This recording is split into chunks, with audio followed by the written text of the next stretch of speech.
بسم الله الرحمن الرحيم. باب ما جاء في فضل الطهور. وبه قال حدثنا إسحاق بن موسى الأنصاري حدثنا معن بن عيسى القزار. وبه قال حدثنا مالك بن أنس وحدثنا قتيبة عن مالك عن سهيل بن أبي صالح عن أبيه عن أبي هريرة رضي الله تعالى عنه قال قال رسول الله صلى الله تعالى عليه وسلم إذا توضأ العبد المسلم أو المؤمن فغسل وجهه خرجت من وجهه كل خطيئة نظر إليها بعينيه مع الماء ومع آخر قطر الماء ونحو هذا. وإذا غسل يديه خرجت من يديه كل خطيئة بطشتها يداه مع الماء ومع آخر قطر الماء حتى يخرج نقيا من الذنوب. قال أبو عيسى هذا حديث حسن صحيح وهو حديث مالك عن سهيل عن أبيه عن أبي هريرة. وأبو صالح والد سهيل هو أبو صالح السمان واسمه ذكوان. وأبي هريرة اختلفوا في اسمه فقالوا عبد شمس وقالوا عبد الله بن عمرو وهكذا قال محمد بن إسماعيل وهذا أصح. وفي الباب عن عثمان بن عفان وثوبان والسنابحي وعمرو بن عبسة وسلمان وعبد الله بن عمرو والسنابحي هذا الذي روى عن النبي صلى الله تعالى عليه وسلم في فصل الطهور. وعبد الله السنابحي والسنابحي الذي روى عن أبي بكر الصديق رضي الله تعالى عنه ليس له سماع من رسول الله صلى الله تعالى عليه وسلم. واسمه عبد الرحمن بن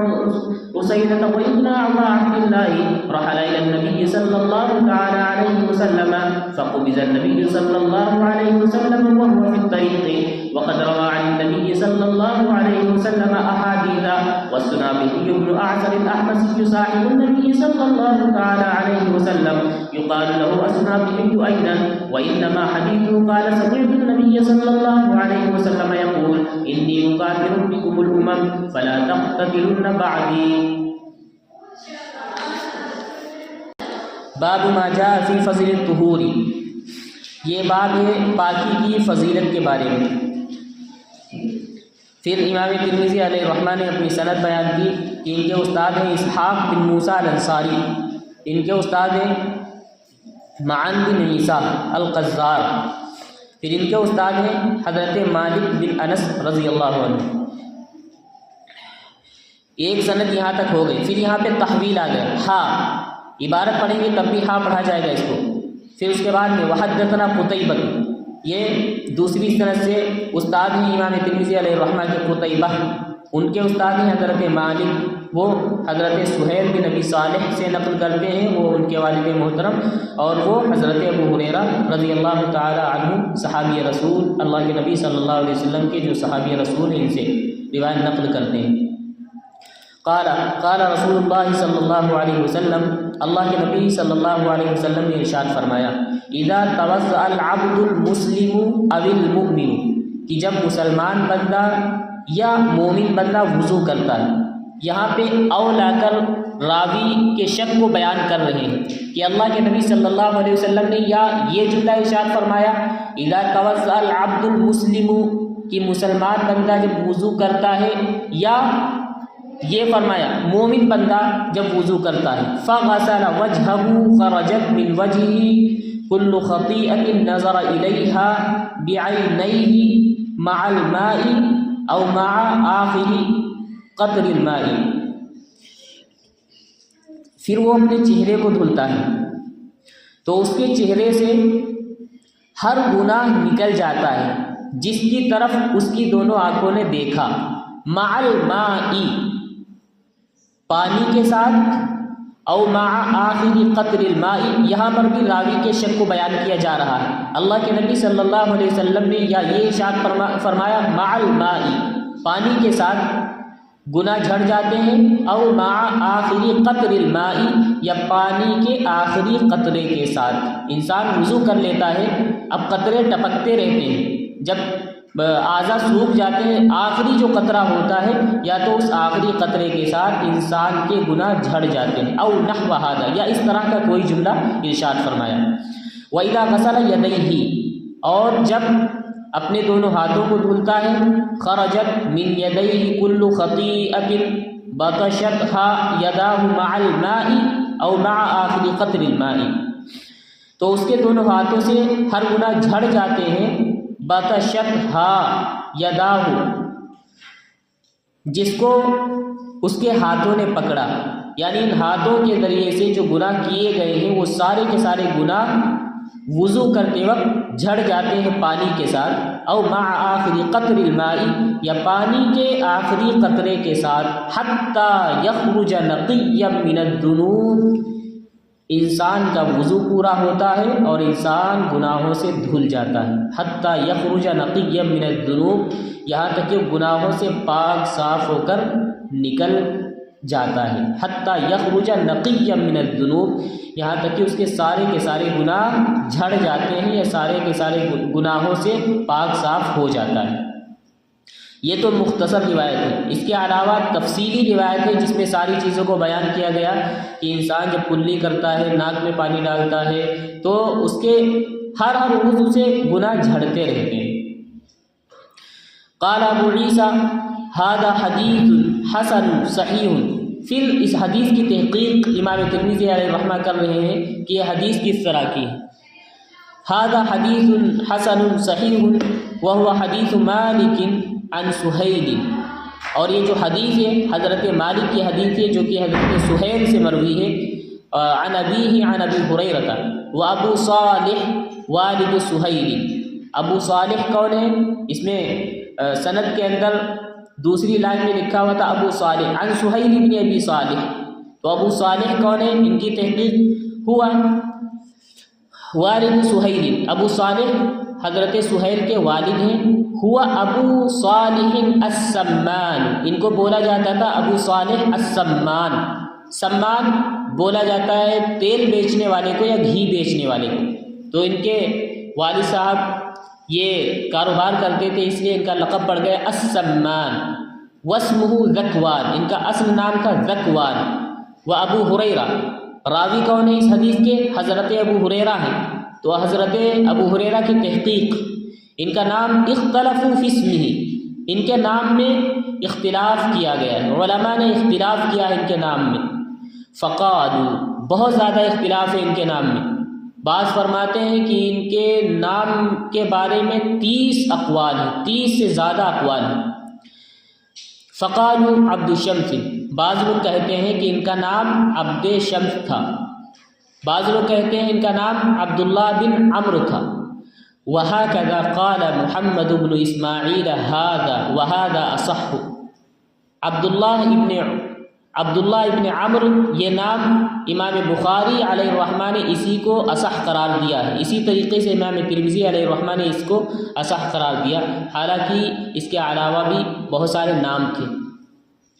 عبد شمس یہ جو نام ہے یہ جب اسلام قبول کرنے سے پہلے کا ان کا نام تھا عبد شمس، جب اسلام قبول کر لیا تو ان کا نام یا تو عبد الرحمن ہو گیا یا عبداللہ ہو گیا، یا اس کے علاوہ جتنے اقوال ہیں جو علماء بیان کرتے ہیں اس طرح کا کوئی نام ہو گیا۔ اور اس کے بعد میں ان کی بہت ساری روایتیں ہیں، تقریباً 4000 سے زائد سن 57 ہجری کے اندر انتقال ہوا تھا، وفات ہوئی تھی۔ وفی الباب عن عثمان بن عفان، اب دیکھیں امام ترمذی علیہ الرحمہ کا ضابطہ یہ ہے، ان کا قاعدہ یہ ہے کہ یہ ایک حدیث کو بیان کرتے ہیں جو ان کے نزدیک سند کے ذریعے سے اعلیٰ قسم کی سند ہوتی ہے، اس کا متن بیان کر دیتے ہیں، پھر یہ والی حدیث، اس طرح کی جو حدیث ہے وہ کن صحابی سے مروی ہے اشارہ کر دیتے ہیں بس۔ اب دیکھیں اشارہ، وفی الباب، اس باب کے اندر، عن عثمان بن عفان، حضرت عثمان بن عفان سے روایت مروی ہے، وثوبان، حضرت ثوبان سے، والسنابحی، حضرت سنابحی سے، وعمر بن عبسہ، عمرو بن عبسہ سے، وسلمان، حضرت سلمان سے بھی، وعبداللہ بن عمرو، عبداللہ بن عمرو سے بھی روایت مروی ہے، والسنابحی ھذا الذی روى عن النبی صلی اللہ علیہ وسلم فی فضل الطہور، سنابحی یہ وہ ہیں جنہوں نے نبی اکرم علیہ السلام سے پاکی کی فضیلت کے بارے میں روایت نقل کیا ہے، وہ عبداللہ السنابحی، وہ عبداللہ السنابحی، والسنابحی الذی روى عن ابی بکر الصدیق، اس میں سند کے اندر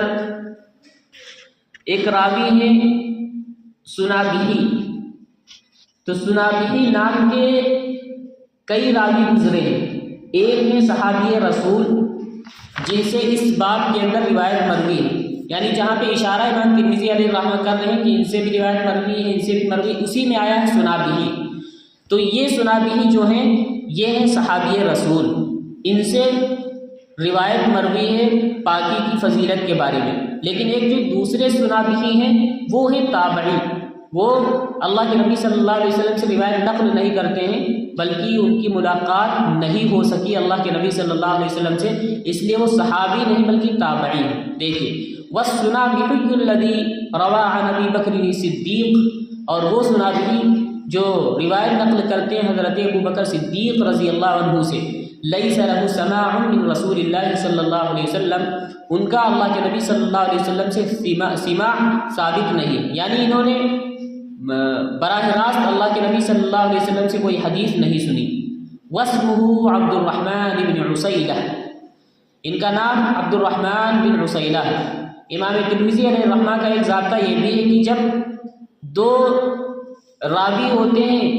ایک نام کے ہوتے ہیں تو ناموں کی تحقیق کر دیتے ہیں کہ کہیں اشتباہ پیدا نہ ہو جائے، کہیں یہ نہ سمجھے کہ یہ والے جو سنابحی ہیں انہی سے روایت مروی ہے، اس لیے یہ والے سنابحی جو ہیں یہ ہے تابعی، اس سے پہلے والے جو ہیں وہ ہیں صحابی رسول۔ ان کا نام جو تابعی ہیں ان کا نام ہے عبد الرحمن بن عسیلہ، ان کی کنیت ہے ویکنا ابا عبداللہ، ان کی کنیت ہے ابو عبداللہ۔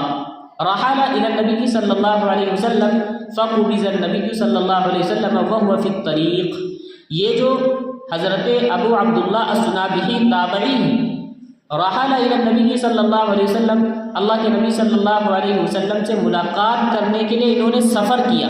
نکلے، رسول اکرم صلی اللہ علیہ وسلم کی طرف نکلے۔ فقبض النبی صلی اللہ علیہ وسلم، اللہ کے نبی صلی اللہ علیہ وسلم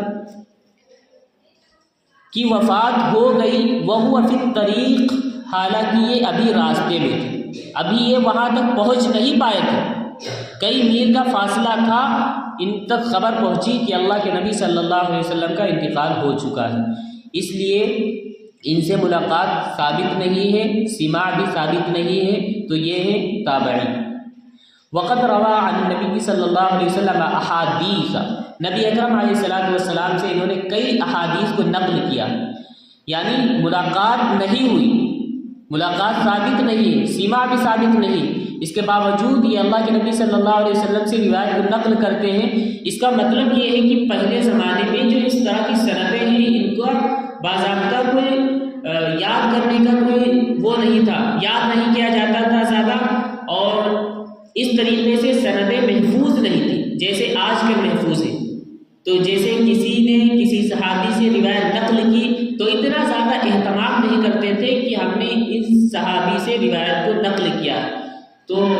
یہ بھی کئی صحابی سے روایت نقل کرتے تھے لیکن ان کا نام یاد نہیں رکھتے تھے، جس کی وجہ سے جب یہ احادیث کو بیان کرتے تھے تو ڈائریکٹ کہہ دیتے تھے قال نبی صلی اللہ علیہ وسلم، یعنی اللہ کے نبی صلی اللہ علیہ وسلم نے ایسا فرمایا ہے۔ وَالسُّنَابِحِيُّ بْنُ الْأَعْصَرِ الْأَحْمَسِ، تو اوپر والے دو سنابحی ہو گئے، ایک ہے صحابی رسول، دوسرے ہیں تابعی، یہ ہے تیسرے سنابح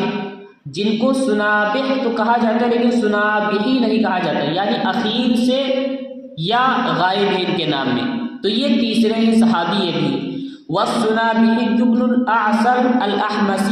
صاحب النبی صلی اللہ علیہ وسلم، اللہ کے نبی صلی اللہ علیہ وسلم کے صحابی ہیں، یقال لہ السنابحی ایضا، ان کو بھی سنابحی کہا جاتا تھا۔ وَإِنَّمَا حَدِيثُهُ قَالَ،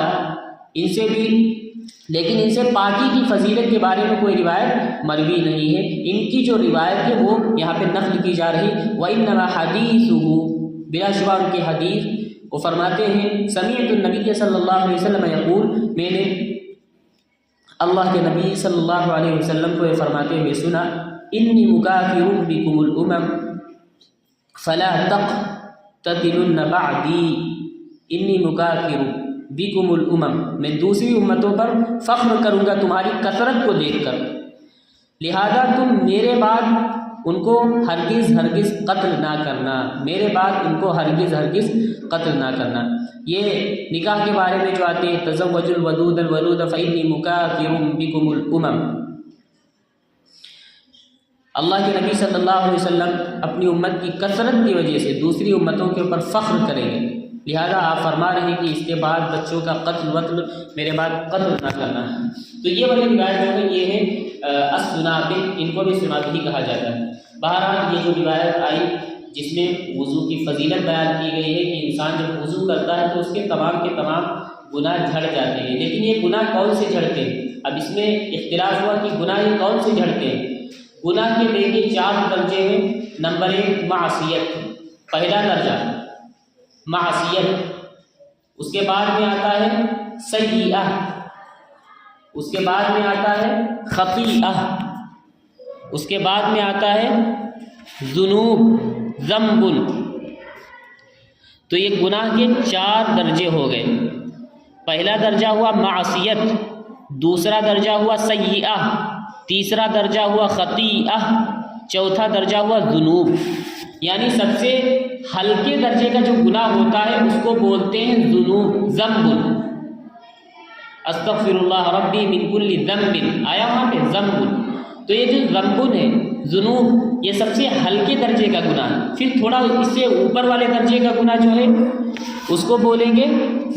خطیئہ۔ اس کے بعد میں جو اس کے اوپر والا درجہ ہے اس کو بولیں گے سیئہ۔ اس کے بعد جو اس کے اوپر والا درجہ ہے اس کو بولیں گے معصیت، یعنی جو سب سے سخت گناہ ہے، سب سے ہارڈ گناہ ہے، اس کو بولتے ہیں معصیت۔ تو یہ جو معصیت ہے، معصیت یہ گناہ کبیرہ ہوتا ہے، بقیہ جو نیچے والے درجے ہیں یہ گناہ صغیرہ ہوتے ہیں۔ تو علامہ انور شاہ کشمیری رحمۃ اللہ علیہ نے ضابطہ یہ بیان کیا گیا ہے کہ جس حدیث کے اندر، نصوص کے اندر جس گناہ کا تذکرہ آئے، یہ جو چاروں الفاظ ہیں، چاروں الفاظ میں سے جو لفظ بھی آئے گا نصوص کے اندر، تو اس سے مراد ہوگا کہ اس کے جو نیچے والے درجے ہیں وہ سارے کے سارے گناہ معاف ہو جاتے ہیں۔ اب ہم جب حدیث کے اندر دیکھتے ہیں، اب حدیث میں دیکھیے یہ جو حدیث ہے اس میں کون سا لفظ آیا گناہ کے لیے؟ گناہ کے لیے اس حدیث کے اندر کون سا لفظ آیا؟ سب سے پہلے دیکھیے کل خطیئۃ، خطیئہ آیا، خطیئہ، تو یہ نیچے سے جائیں گے دوسرے نمبر والا گناہ ہے۔ تو گویا کی خطیئہ، وضو کرنے سے خطیئۃ، یہ والا گناہ معاف ہو جاتا ہے، اور اس کے نچلے درجے کا گناہ ذنوب، یہ گناہ معاف ہو جاتے ہیں، اس کے اوپر والے گناہ معاف نہیں ہوتے۔ اب اگر کسی حدیث کے اندر کوئی دوسرا لفظ آ جائے نمازوں کے بارے میں، یا اسی طریقے سے دوسری چیزوں کے بارے میں کہ اگر کوئی انسان یہ کر لیتا ہے تو اس کی سیئہ معاف ہو جاتے ہیں، تو اگر سیئہ آتا ہے تو سیئہ کا مطلب ہوتا ہے کہ سیئہ کے جو نیچے والے درجے ہیں، یعنی سیئہ، اس کے بعد خطیئہ، اس کے بعد ذنوب، تو یہ تینوں قسم کے گناہ معاف ہو جائیں گے، اوپر والا گناہ باقی رہے گا معصیت۔ چونکہ معصیت جو ہے یہ گناہ کبیرہ، وہ بغیر توبہ کے معاف نہیں ہوگا۔ اس لیے خوب احترام کے ساتھ وضو کیا کریں، وضو کی کثرت، باوضو رہنے کی کوشش۔ اللہ ہم سب کو عمل کی توفیق مرحمت فرمائے۔ والسلام علیکم۔